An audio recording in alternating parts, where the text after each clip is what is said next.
Welcome back to the Rain Archives, a series in which we'll try to explore possible answers to Rainworld's unanswered questions. Today's topic will be on neuron flies.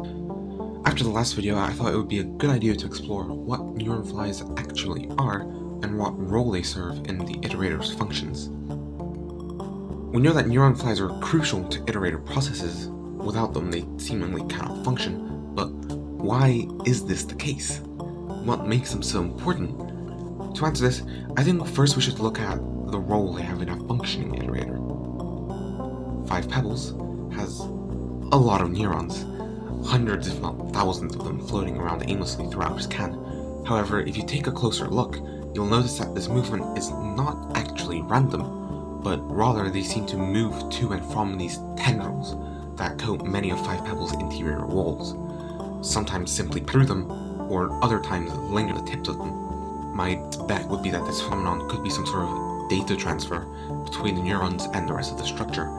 If you deliver her a neuron, Looks to the Moon does mention that she could read a bit of 5 Pebbles before formatting it, which does confirm that they at least store some sort of data. You may write them off as just messengers or data storage devices, and to be fair, they could be some sort of working RAM or that just stores information.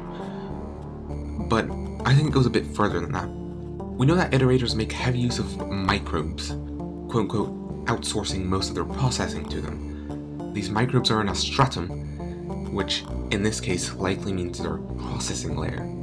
These neurons are edible and do fill up a food pip, suggesting that they have at least some sort of nutritional value, and even more than that, they may be biological. I doubt that they are in any way alive or sentient, but they may very well be containers for the microbes that do the iterator's processing, being made out of some sort of biomatter to feed the microbes inside it. They could be flying from tendril to deposit the results of their previous calculations, pick up new instructions, and get rid of any byproducts these microbes produce. Microbes, as you may imagine, are very small.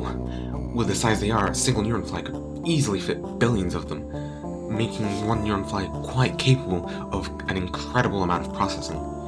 Moon, even with just one neuron, is able to partially communicate, and within 5 neurons, an entire AI becomes semi-functional. Just 5 of these are enough to upkeep a piece of technology thousands of times more powerful than whatever we have today.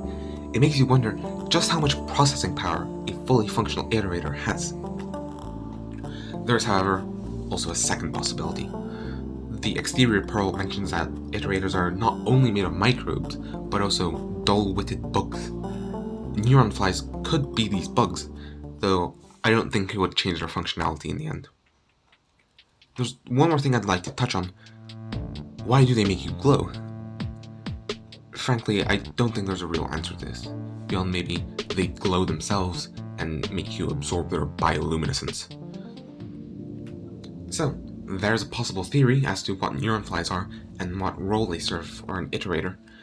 Frankly, there are still some unanswered questions, such as why they make you see void spawn when eaten, but that's outside the scope of this video. Be sure to comment if you have any questions. Until then, bye.